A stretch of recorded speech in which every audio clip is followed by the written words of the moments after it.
Hi everybody, I'm Jackson Jones and welcome to another webinar for the Biker Bar.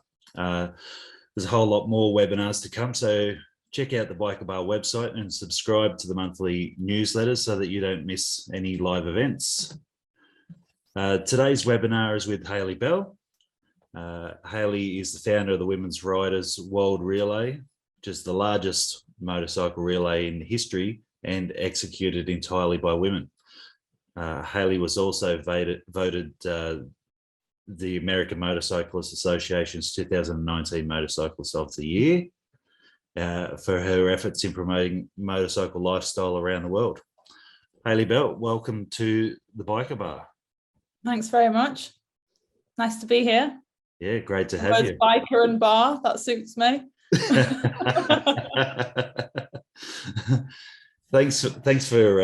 Thanks for joining us. I've had the pleasure of talking to you a few times now, and it's always good fun. And I reckon we could make this webinar go for the next 10 hours. But yeah, probably. Yeah, but yeah. So you've got a little presentation that you want to run us through. Yeah, I think it's a good thing to just sort of get to grips as to what WRWR was for anybody that doesn't know about it, and sort of explains the method to the madness of it, I suppose. So yeah, Women Riders World Relay is a mouthful.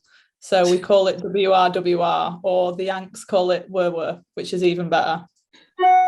And this was a motorcycle relay that I came up with the idea of to basically inspire more women into the industry, but also to sort of connect women of the world and show the industry the amount of female riders that there were out there.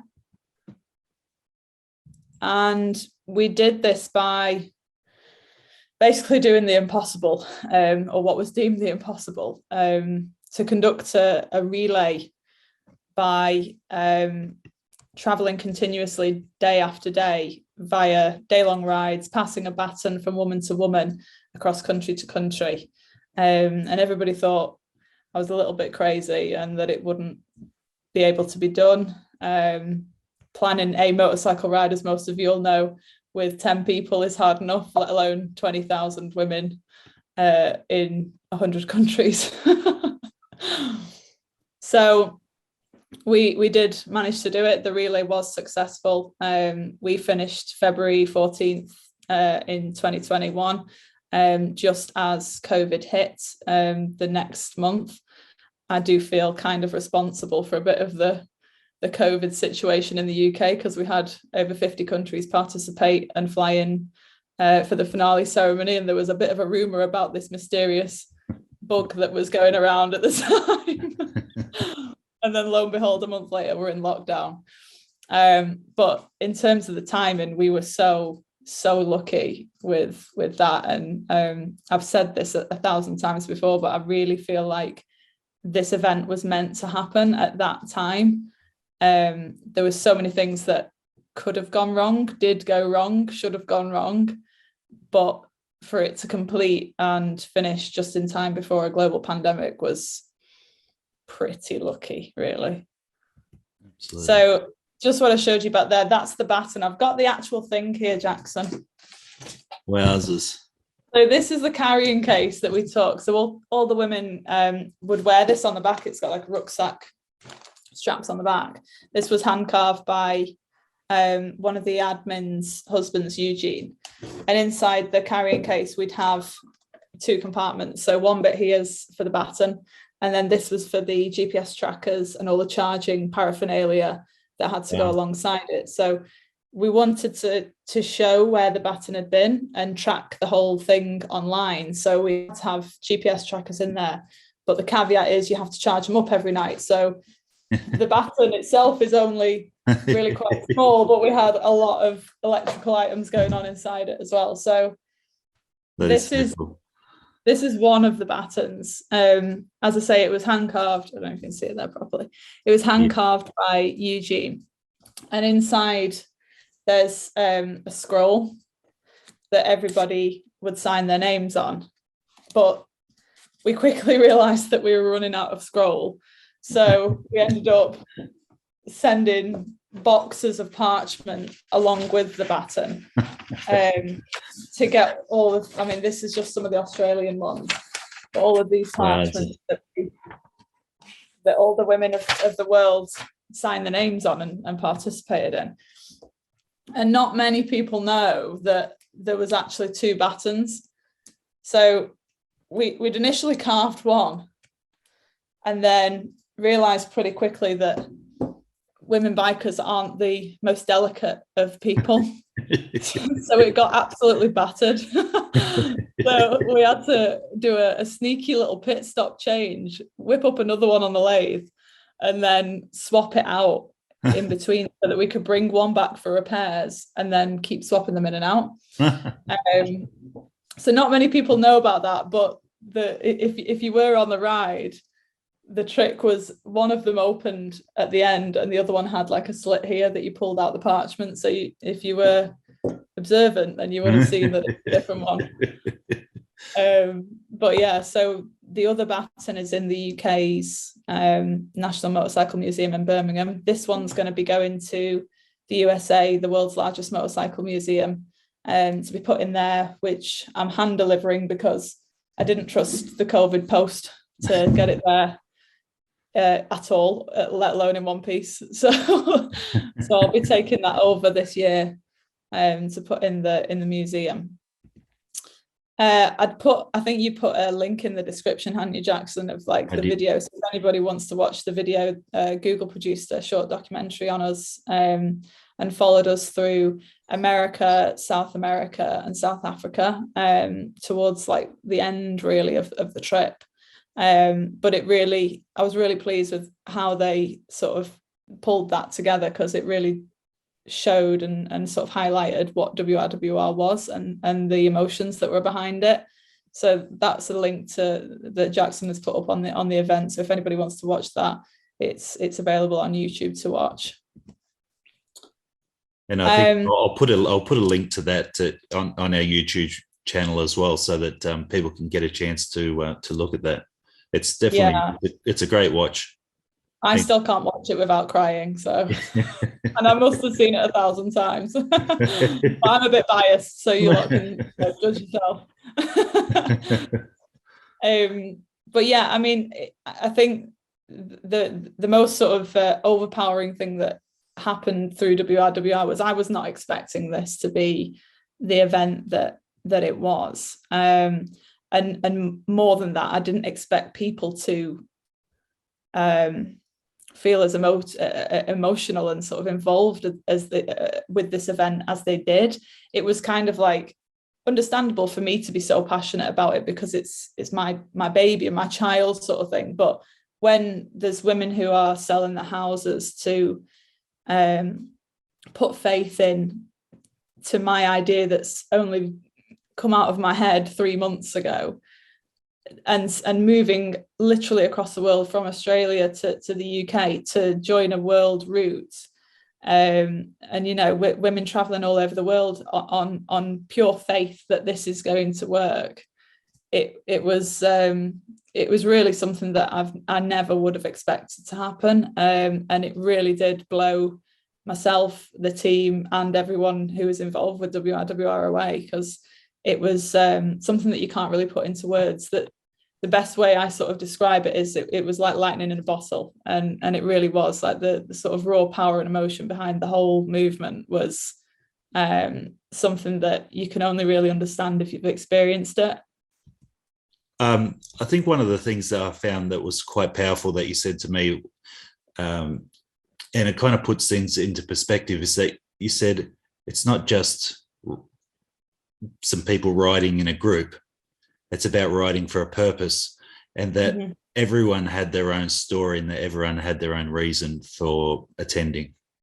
That's exactly it. And you know, there was women from every kind of background of life, in every kind of culture, in every kind of country, and it's absolutely amazing that you can bring so many women from so many different cultures, so many different backgrounds, so many different ages, religions, you know, whatever, so many different things that should or would normally cause an issue and or a conflict, and put them together, and they just accept each other and help each other and support each other.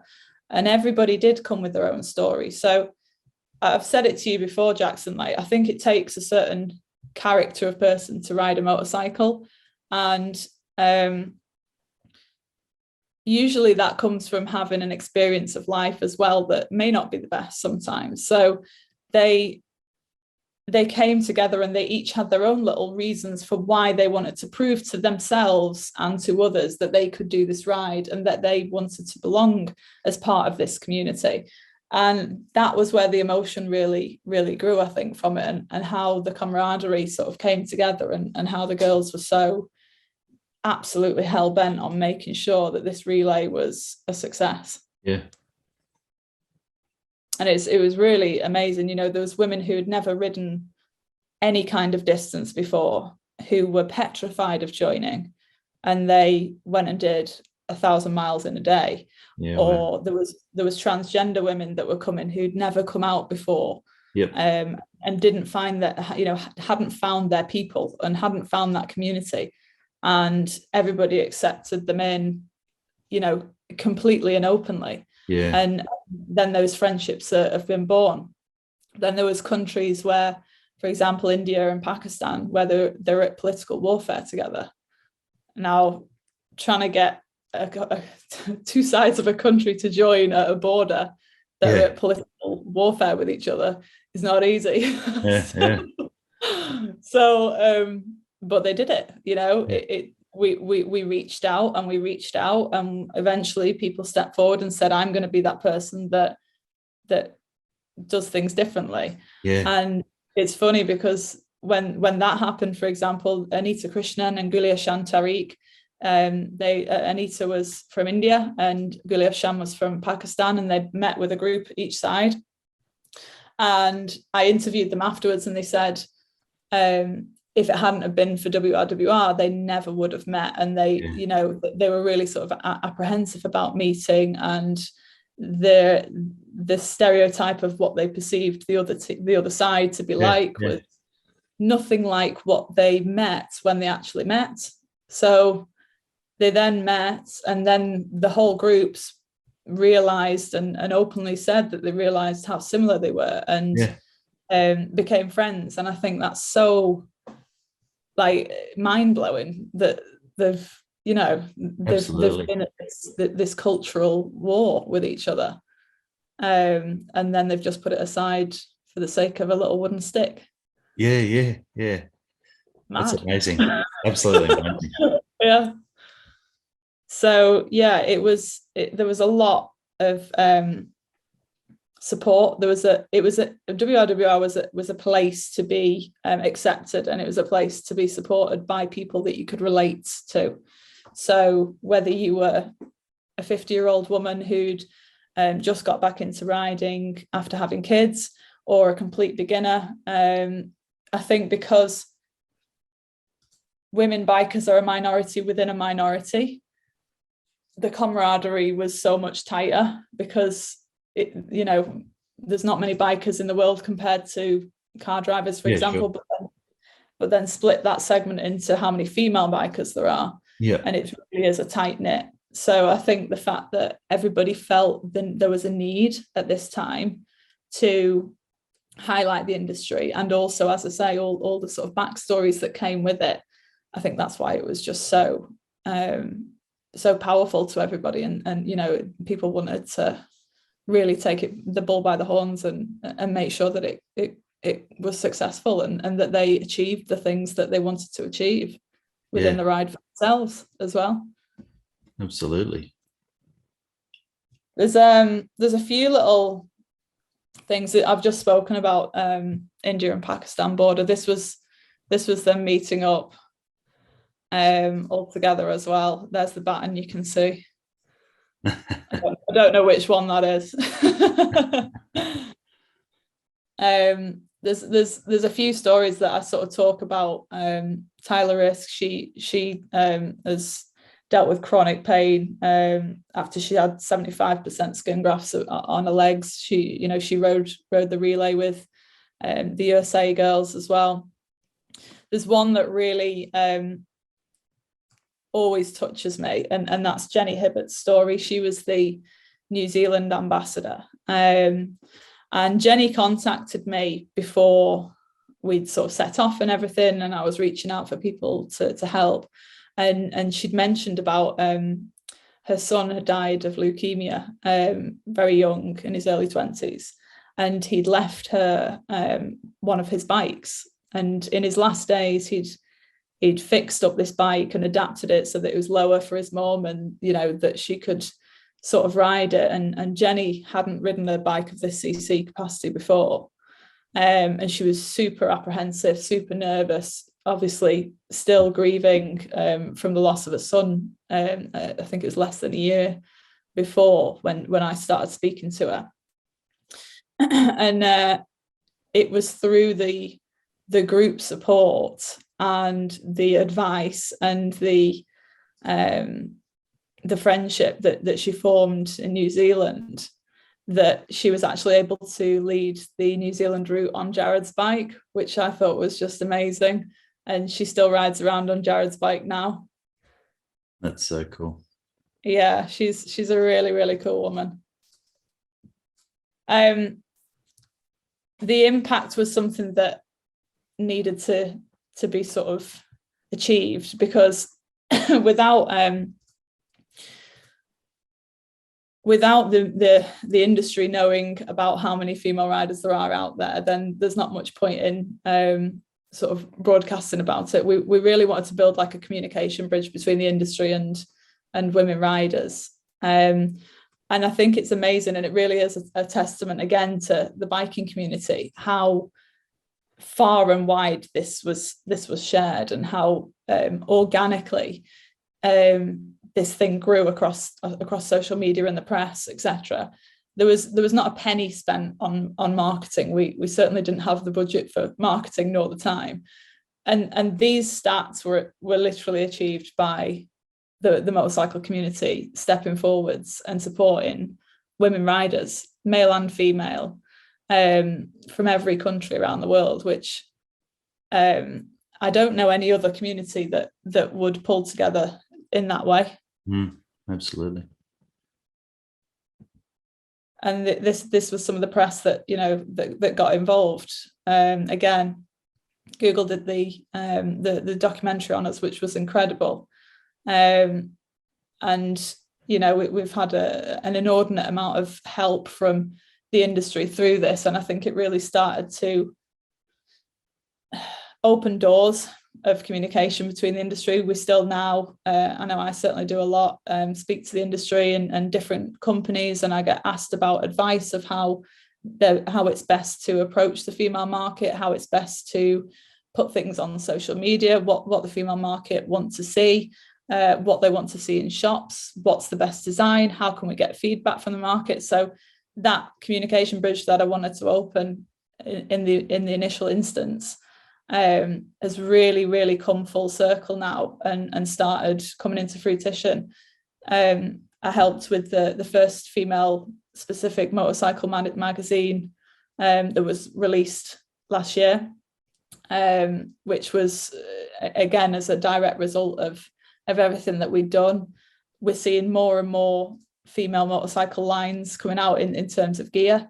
There's more and more focus on the racing side, so I'm helping out with the FIM side of things as well, and they're pushing for a more supported network within the racing scene for female riders, and a safe place to talk and reach out and get that support as well. So there's so many good things that are happening as a direct result of WRWR and building that network and highlighting that there's a market to be focused on here.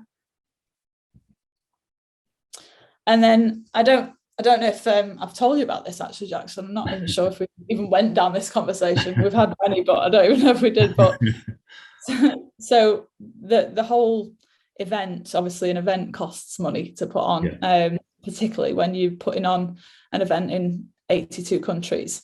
So the leftover profits from WRWR were entirely donated through to charities at the end.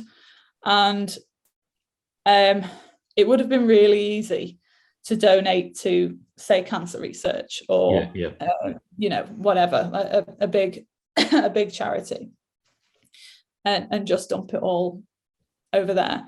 But it really, I really felt like there was an opportunity to make a real difference to a lot of people, and it not get lost in admin fees, and it not get lost outside of the community as well, because it's the community that supported us through this. So I wanted to give back a bit.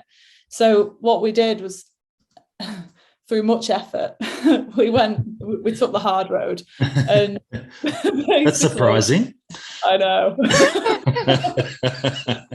So basically, I reached out to all the country ambassadors and said, look, right, I want you to pick a charity that is within the motorcycling industry or within the female motorcycling industry. And when I say charity, it doesn't necessarily need to be a charity. What I want to do is I want to make a difference to somebody in their motorcycling life.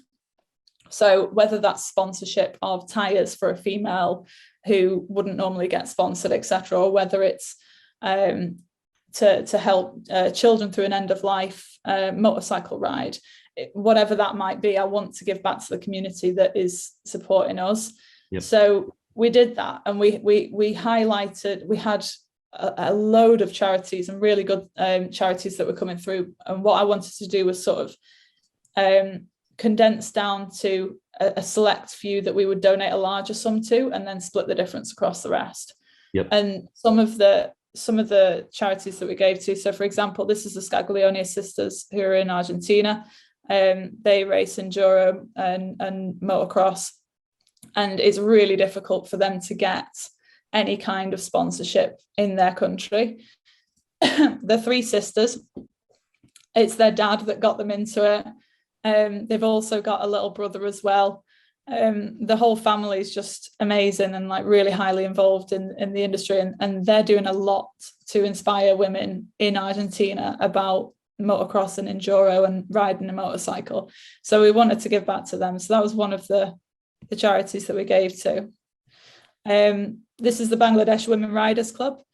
It's the first women riders club ever in Bangladesh. And again, they're doing a lot to raise awareness of and break stigmas around females on motorcycles over there. So again, it was a really good community to give back to, I felt. And we helped get them gear, get them helmets, get them safe riding equipment, which otherwise wouldn't have been accessible. It's a similar story for Bolivia as well, the first Bolivian female motorcycle group. Two Wheels, Four Wings. These guys were an end of life or severely disabled children community group charity. And basically they take the kids for their last ride, which I thought was just the most amazing thing. And the videos of the kids are just absolutely in awe of these bikes and, you know, having the best time of their lives. So we wanted to help support them as well. I'll just skip it past this, but something again that is sort of growing, but hasn't fully taken off yet from the female side of things globally is dirt riding, female dirt riding. So it's something that I'm really passionate about and I love. So we got in touch with Queens of Dirt and wanted to give back to them. They're doing an absolute mega job of getting women on bikes from beginner stage and sort of converting them from road to off-road and giving them the tuition and that support network around them that makes them feel safe and in a comfortable environment as well. So yeah, those girls are absolutely smashing it over there. And this is probably one of my favorite ones. So ESA is a motorcycle charity in South Africa, and basically they build ambulances for pregnant women to get to hospitals. And in Africa, over 2/3 of the world's pregnancy-related deaths are solely from Africa. Right. And I think it's 1 in 32 women die in Africa from being pregnant. And of those as well, I think it was something like 27 or 28 get seriously ill, or infections, or disabilities as a direct result of it, because they're having to walk 30, 40, 50 miles to get to medical attention in labour. But Lord knows they need some ambulances. We had to get them some built, so we've been helping ease quite a lot, and actually sending some riders over there as well, to help with the charity work and the good work that they're doing over there. And then one of the last ones, WEMA Romania. So this is one of the charities that we donated to as well. These girls were all sex trafficked. We have to conceal their identity for obvious reasons, but these girls had an escape route through a motorcycle license being offered to them by WRWR. So we put it was actually 4 girls through their motorcycle license, gave them all gear, and gave them an exit and a chance of freedom in a different direction, which they were. We got a report back to say that they were absolutely over the moon, and some of them were over the tire walls, so that you can see in the background. So they all had an amazing time and experience, and they've now got that open road and that escape and that freedom, which I'm really proud of everybody involved for giving them as well. And that's a bit about WRWR and what it was and what we sort of did, in a nutshell, I hope. That is, it's such a good, it was such a good outcome, really, wasn't it? Was that something that you had thought of originally when you'd come up with, I mean, where did it all begin? How did you have this in mind, or? So as with anything with me, I freestyle. But basically I'd had this idea. I was literally sat in my office at work, and I was, to be honest, a bit pissed off that I couldn't get any motorcycle gear, and I was looking for an enduro jacket, a waterproof enduro jacket specifically for women, and I couldn't get any, and I'd already got like boots and blah blah blah that weren't right, and yada yada. And I was sat there and I was thinking, I really want to go traveling on the bike around the world with some girls as well. And I was like, there's got to be other people that feel the same way. And I don't know where it came from, but I just had this idea to do a motorcycle relay, like an Olympic style relay where we pass baton. And I was like, okay, because this way we can show the industry the market that's available to them, and highlight that, but also I can meet a load of cool people who prefer to ride the bikes of a weekend than go to a spa. So I was sat there like, this is a win-win situation for me. So and then I realized how much work would be involved. So the first day I had the idea at like 3:00 in the afternoon on like a Wednesday at work, and by the end of the first day we had over 364 riders in the group. Wow. By the end of the first week we had nearly 2,000, and by the end of the first month we had over 10,000 people in the group. Wow. So it was like geez, like I need to get help with this. This is this big, and I'd put this message out, basically that it was a Facebook post, and the Facebook post was, I've had this batshit crazy idea, who's in? And it was as simple as that. And then this was pre the days of Facebook having the translation option. That actually came out during WRWR, which, thank you Facebook, because that saved a lot of time halfway through it as well. But so I translated into like 30 different languages my message, and then I was translating women bikers, female riders, motorcycle, and then searching Facebook to find these groups in different countries, and then post in these different countries. And then of course I start getting replies, and I'm like, oh no, I've got to translate everything. So then I'm translating everything back into all these thousands of comments that are coming through, and I'm trying to like direct people through and to a group and get them in one place so that I could then communicate everything in a wanna rather than across all these different groups. So yeah, the idea itself was really just a bit of a light bulb moment, and I had absolutely no expectations, but also I did know that I would follow through with it, because if I say I'm going to do something, I generally do it. And I'd put that on my shoulders, and the minute that people start holding me to that, it's going even heavier on my shoulders. So yeah, it was it definitely exceeded all of my expectations, but there were certain fundamentals that I knew I wanted to do, like the charity side of things from the start. Sure. And sort of showcasing, as many countries as we could. Yeah, there was obviously a need for it then, if you got such a quick response from everywhere. Exactly that. And I thought, I'm sat here thinking I'm the only girl who feels like this. And the more people that were coming through, and the more stories that were coming through, and the more people that joined, and like I said before, the way that they took ownership of this, like it was their own project as well, and how passionate they were about it, like it was their own thing to fulfill,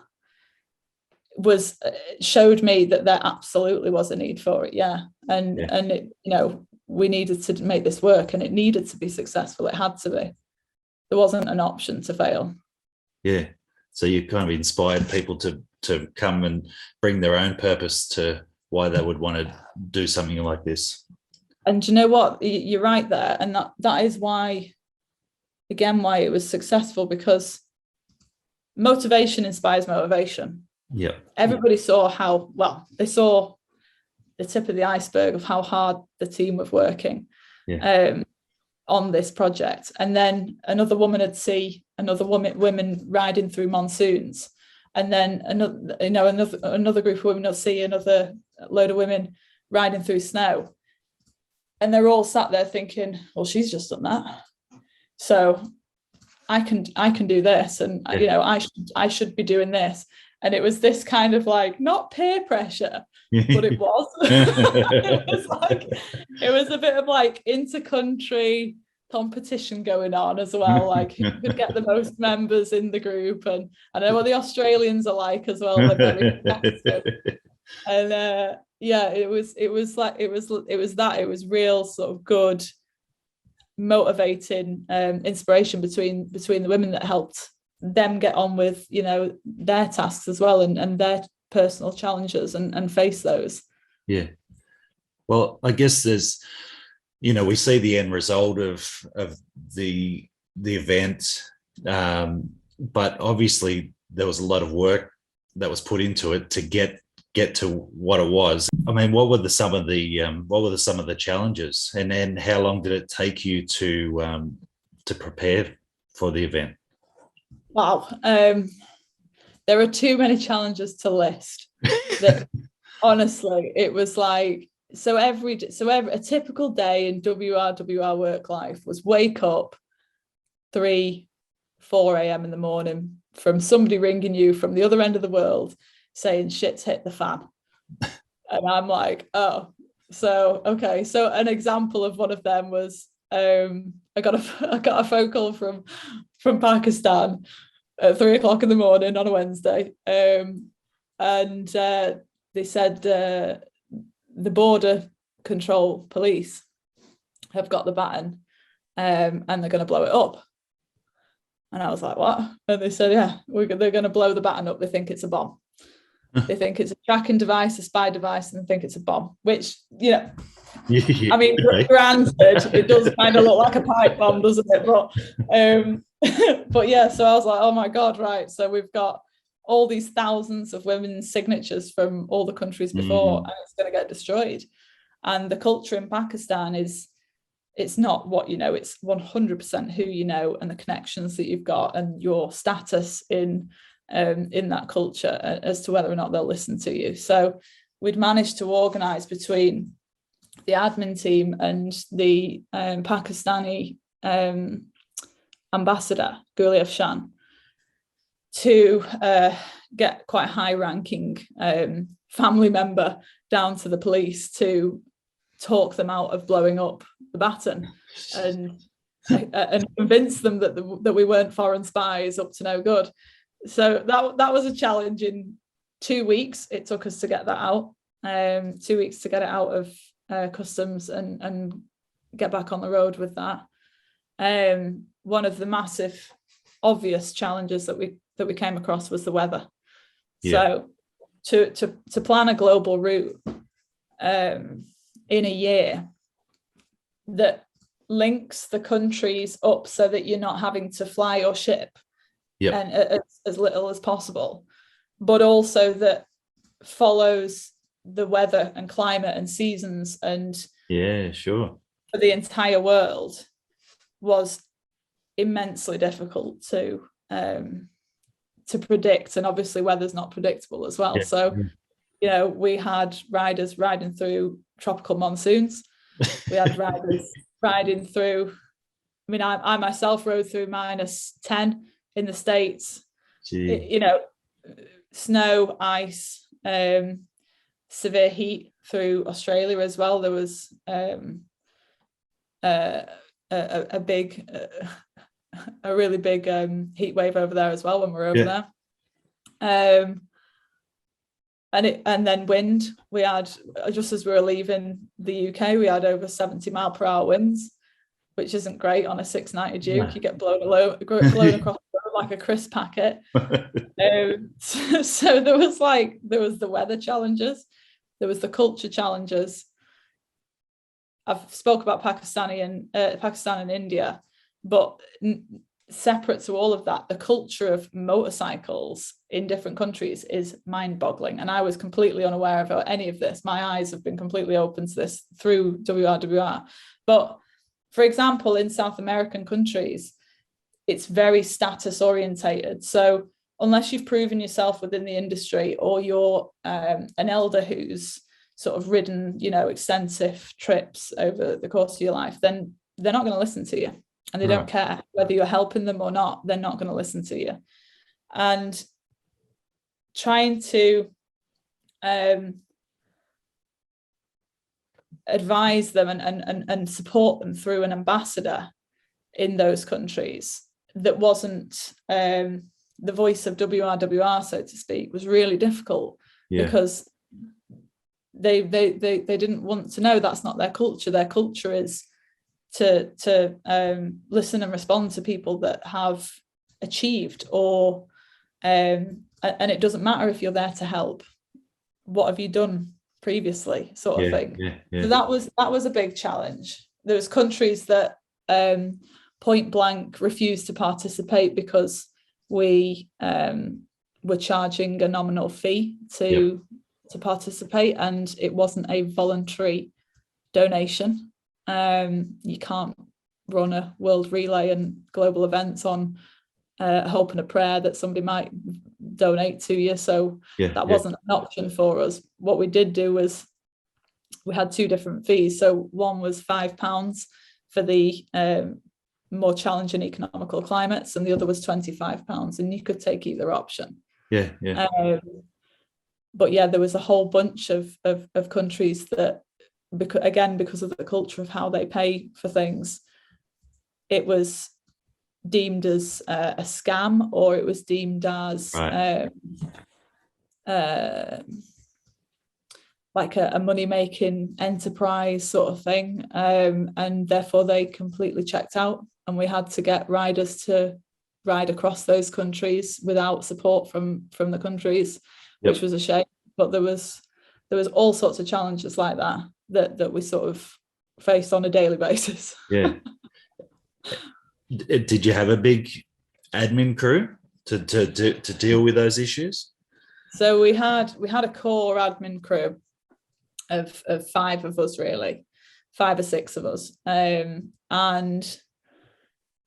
then we had I knew straight away that when we started getting all these different countries involved, that we needed to get some local knowledge, and we needed to get some local dialect and language barriers, crossed, etc. So we onboarded ambassadors in each country. So we had about 110 ambassadors from around the world. Then we had the admin teams who were like the main sort of workforce with me.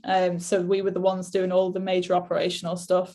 Then we had moderators, so a whole network of volunteers who were helping with things, because I mean, Christ, the Facebook group alone, 20,000 people in there constantly asking questions and things, that in itself is a full-time job for a team of people. So we had to get that. So we had a whole team of Facebook moderators to help with answering the questions and supporting the people and keeping the group engaged, etc.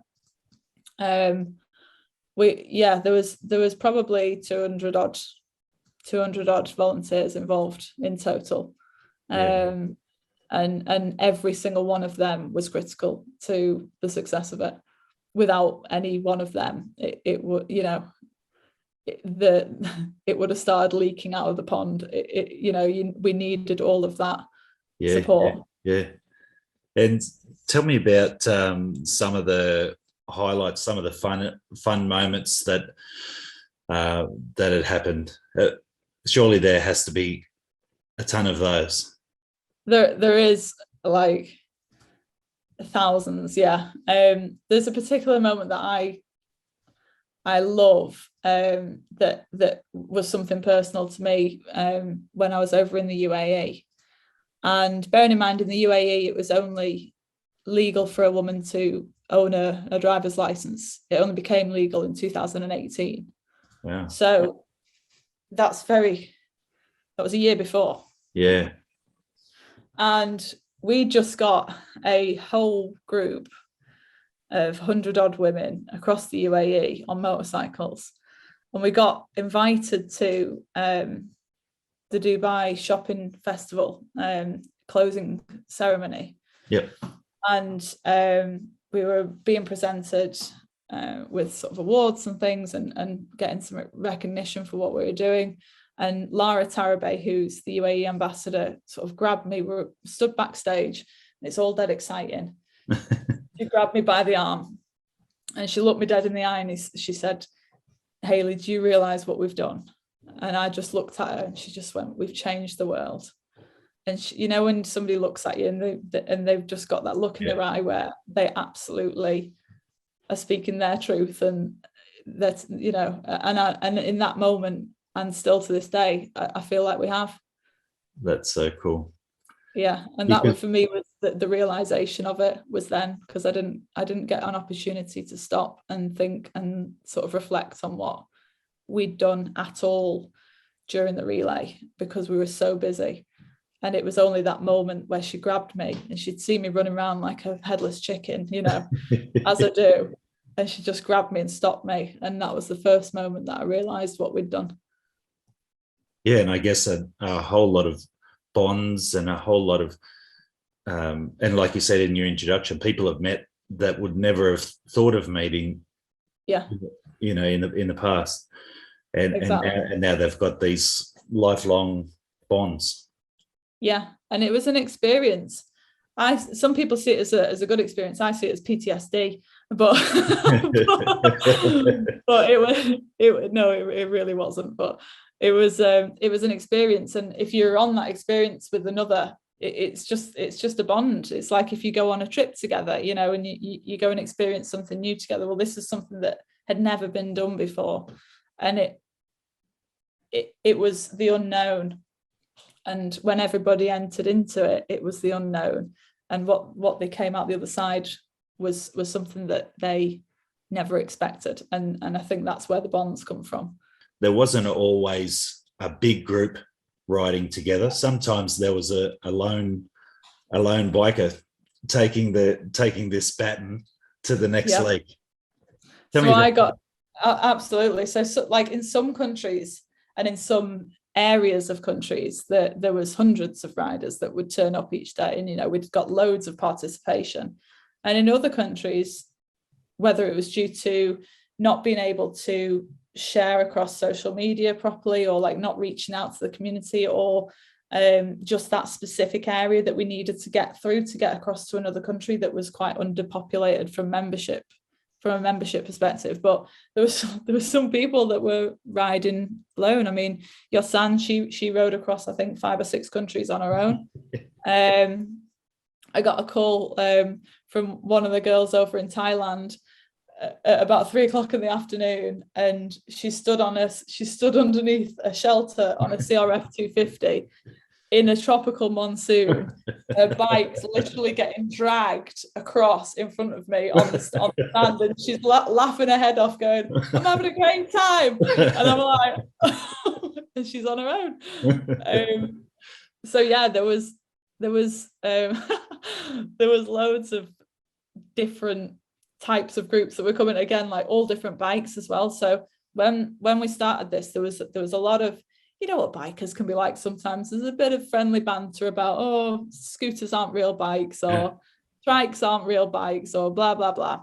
Yeah. And I wanted to make sure that everybody was included, from a motorcycles perspective, from an equality perspective, from males helping us as well. Like, a lot that caused a massive upset in the group, because we were a women's group and there was a large selection actually of people that were adamant that men could not support us in this, that this is a women's only thing. And I said, that's not what I wanted to do. What I want to do is bring the community together, not segregate it even more. So absolutely, men could support us and ride with us on the rides. It was just that the women would be the only ones to carry the batons. And yeah, so there was a lot of different types of bikes that were coming through. There's a lot of different sort of styles of riders and things. And I think it really paid off, that, again, that decision as well. There was a lot of times that it came and bit us in the arse a bit. So again, for example, with the UAE, Dubai Sports Council contacted me and said they wanted us to come to the finale ceremony of the shopping festival. And I was like, great, that's amazing, thank you so much. And they said, but it's only women allowed. And I said, well, I'm sorry, but that's not what we stand for. And they were offering a huge deal for us, really, and, you know, sponsorship, and, you know, it was going to be a really good party and an event, and, you know, all the things, the media, etc., that go around with. And I turned it down, and I said, I'm sorry, but that's not what we are. And because they were looking to push the female empowerment side, but they were, in my eyes, they were pushing it the wrong way. They were doing exactly what they were doing before, but flipped 360 onto a different gender. So I said, we're not doing that. And it took them, I think it was 6 weeks. They contacted me 2 weeks before we were due to get to Dubai, and they said, okay, we agree to allow men, and they backed down. Result. So there's so many stories, Jackson. Honestly, there's so many different stories about it. Well, there's so many stories that you're writing a book about it as well. Yeah. So myself and Michelle Lanfear, one of the other admins, who is much better at writing than I am. I'm good at talking. She's brilliant at writing. So we're combining those two efforts together, and we're coming up with a book all about WR. And it's been a really, really funny process, because as I've sort of mentioned before, through the entire 2-3 years that we were doing the relay, when you're on that treadmill, you can't get off, and there was no time to process anything, and there was no realization or awareness of the impact that we'd had, or any kind of just processing of what we were doing. It was just, what's the next challenge? How do we get over it continually? And it's only now, 3 years later, that I actually feel able to talk about it and able to start processing that, because even last year, the thought of unlocking Pandora's box of all the different challenges and things that we faced through it was giving me anxiety, and it was making me like sweat just thinking about it.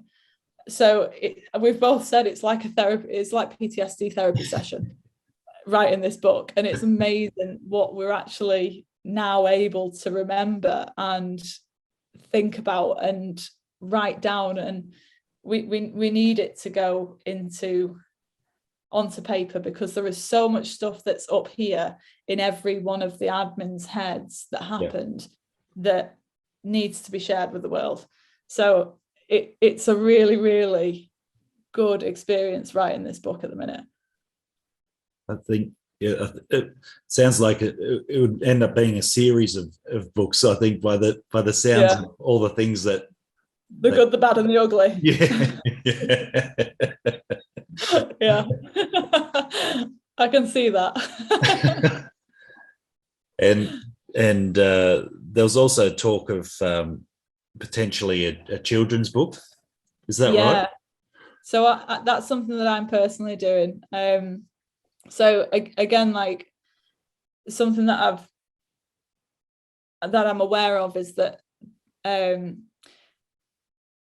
to get young girls into motorcycles from an early age, like young boys do, it's quite unusual at the minute, and it's quite not the norm. So what I'm looking to do, and what I've started doing, is writing a series of children's books that are aimed at and about young girls who ride magic motorcycles. And there's a whole load of different stories that are going on within Musty the Rusty Motorbike, which is what the book is called. But yeah, so my aim with that really is, again, to normalize the fact that girls can ride bikes from a young age as well, and we start to get female riders riding younger and starting to ride at a younger age. Yeah, and I guess you've hit the nail on the head, because I was thinking, why aren't there so many female riders? And maybe it's not normalized, which is a shame. Yeah. I mean, every woman rider that I've spoken to says the same thing. I wish I'd have started riding when I was younger. Yeah.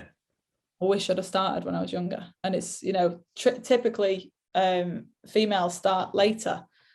Like the majority of the riders start in the 40s. Yeah. And it's sort of after the kids have grown up and can fend for themselves, that and they're no longer left with the mum title, and they've got to find something to do and find a hobby, really, and something that's going to fulfill them. Yeah. So it'd be really interesting to try and recruit more like young female riders, and I've been speaking with the FIM as well about getting them into the race scene earlier as well, and sponsoring some young girls into the race scene to see them through the entire career from age 2 onwards, and doing the same as we do with the guys in that respect. Yeah. And just to circle back, I mean, your initial thought was, I need some gear to be able to wear just to do my own thing. Have you seen any changes in that time since when you were out looking for your jacket? Has anything changed? Yeah, massively. Yeah. There's been so much positive change. By no means it is our work done. Yeah. But it's like, when I went onto an online store previously, I'd see a handful of token gestures of jackets with the pink swirly butterflies on it. Yep. Which I don't know who decided upon that, because not many female bikers are into pink and swirls. But now when I'm going online, we're seeing a rafter of women-specific clothing ranges coming out. Yep. Moto Girl, all these lines are reaching out to myself as well, in particular, and asking for feedback on women's lines that they're bringing out for the next year. And it's really, really nice to see that they're thinking about it, and that the industry is acknowledging that there is a market here now, and is trying to it's trying to change and cater to women riders as best as possible. And it's not easy. Yeah. So taking it from somebody who ran a global women's shop Yeah. for the merchandise, it's not easy. Women are different shapes, the different sizes. And even with the different shapes and different sizes, they have different preferences of different styles. So some people like a baggy t-shirt, some people like a fitted t-shirt, some people like a scoop neck, some people like a straight neck, some people like a V-neck, some people like long sleeves, short sleeves. Yeah. And because we as women are, we're conscious about what we're wearing, and we like to feel good and we like to look good. Sure. It's very difficult to please everybody. So to the brands that are putting the effort in to try and find out what the best they can do is, I take my hat off to you, because that is, they really are working hard on that. There are some brands that are really working towards, making sure that they are doing these things right. And we're never going to please everybody, but we can certainly make a damn good effort at pleasing the majority, and that's what we're starting to see now. Well, I think we've sort of come to the end of our hour, and it's a shame because I honestly, I could talk to you all day. You won't be saying that at the end. Well, shut up, Hayley. Well, I think we're going to have to. I think we're going to have to do a part 2 for sure. Yeah, absolutely. I'm on board. I mean, there's so much that you've done. There's so much that WRWR's done. It's an amazing thing that you're sitting there in your office at 3 o'clock having a thought to what actually came out of it. It's your 3 o'clock thought turned into a 3-year or more challenge. Yeah. And probably a lifelong challenge, really, with all the things that'll come out of it. Yeah, absolutely. I definitely feel like it's ingrained in my skin now. I mean, it's actually ingrained in a lot of people's skin. A lot of the women had the WRWR logo tattooed on them. That's so good. It was so cool. We had a whole group of them at the finale party with the tats out. Yeah, I mean, that just goes to show how much it meant to people, and how much it continues to mean to people. Yeah, exactly that. Like you said, it's not just an event.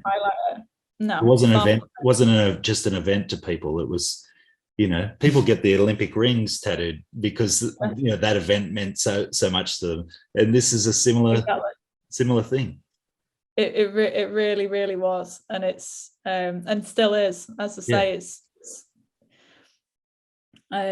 it hasn't died with the event. The community is still as strong as it was during the event, and continues to grow and support each other, and bring in more women to the community as well. So it's a very, very very powerful thing. Yeah. All right, Hayley. Unfortunately, we're going to have to leave it there, but it was awesome talking to you. I love talking to you, and let's do something again soon. Yeah, absolutely, Jackson. It's been my pleasure. Thanks very much for having me on. No worries. Thanks, Hayley. Take care. See ya. Bye.